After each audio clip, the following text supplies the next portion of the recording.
Não podemos definir um reforço como positivo ou negativo sem saber qual é o efeito que ele vai ter na vida do indivíduo, porque essa consequência é essencial para se classificar entre positivo e negativo o reforço.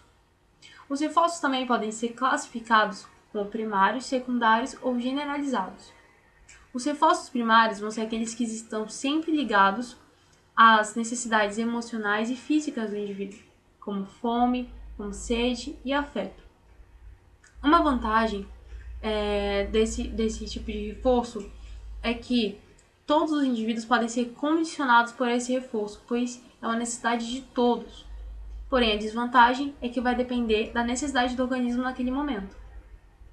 Já os secundários vão ser aqueles que vão estar pareados com os primários. Vou dar um exemplo para a gente entender melhor. A mãe. A mãe, quando amamenta, ela vai servir de um reforço. Por quê? Porque a presença da mãe vai estar pareada logo em seguida com o alimento. Assim, quando a mãe chegar perto da criança, ela vai mudar de comportamento, porque a imagem da mãe já está associada ao alimento.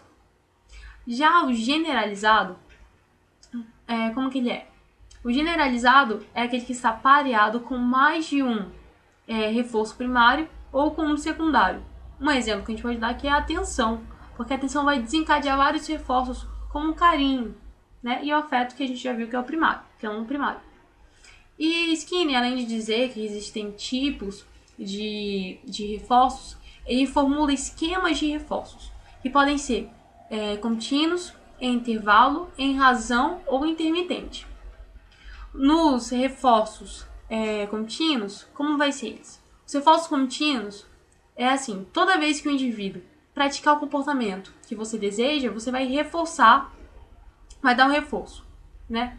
Ele usou a caixa de Skinner para exemplificar isso. Ele colocou um rato lá e toda vez que o rato apertava a alavanca, que era o comportamento que ele queria condicionar, ele recebia um alimento, né? Então, assim, toda vez que ele apertava a alavanca, ele recebia uma recompensa. A vantagem desse esquema é que vai aumentar rapidamente a frequência do comportamento, porém, ele não é muito estável. Logo, o indivíduo vai deixar de praticar tão frequentemente esse comportamento, e por isso não é muito bom utilizá-lo para formar hábitos. Já o reforço em intervalos, ele vai depender de intervalos de tempo, né? E eles podem ser fixos ou variáveis. No intervalo fixo, o que vai acontecer? O tempo entre um reforço e outro vai ser sempre o mesmo. Skinner também utilizou a sua caixa para exemplificar isso. Lá, ele programou o alimentador para dar alimento ao rato de 3 em 3 minutos. Então, independentemente de quantas vezes o rato apertasse a alavanca, ele só iria receber alimento de 3 em 3 minutos. E o que acontece com isso? Com esse esquema? Nesse esquema, o comportamento vai ser frequente, vai ser mais frequente perto do tempo em que ele vai receber o reforçamento. Já no tempo intermediário entre os reforços, vai diminuir a frequência, o que também não é tão bom para se usar para formar um hábito. Já o reforçamento em intervalo variável, o tempo entre um reforço e outro não vai ser sempre o mesmo, né? O que já é bom, o que vai ser bom para formar um hábito, porque o indivíduo vai estar fazendo aquele, vai estar tendo aquele comportamento frequentemente para poder receber o reforço, porque ele não vai saber quando vai receber. Já o reforçamento em razão vai depender da quantidade de vezes que o indivíduo vai praticar aquele comportamento. E ele também pode ser fixo ou variável. No reforçamento em razão fixo, você vai especificar quantas vezes o indivíduo vai fazer aquela ação e vai receber o reforço. Um exemplo, vamos dizer assim, usando ainda o exemplo do rato.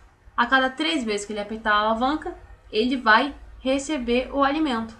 Isso também é muito utilizado nas fábricas de sapato, que é onde, dependendo da quantidade de pares que o trabalhador fizer, ele vai ganhar a sua recompensa, o seu salário. Isso que acontece, vai aumentar também, assim, vai aumentar a frequência desse comportamento.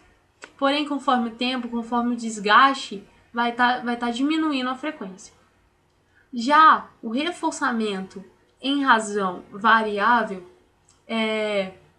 o número, a quantidade de comportamentos entre um reforço e outro não vai ser sempre o mesmo.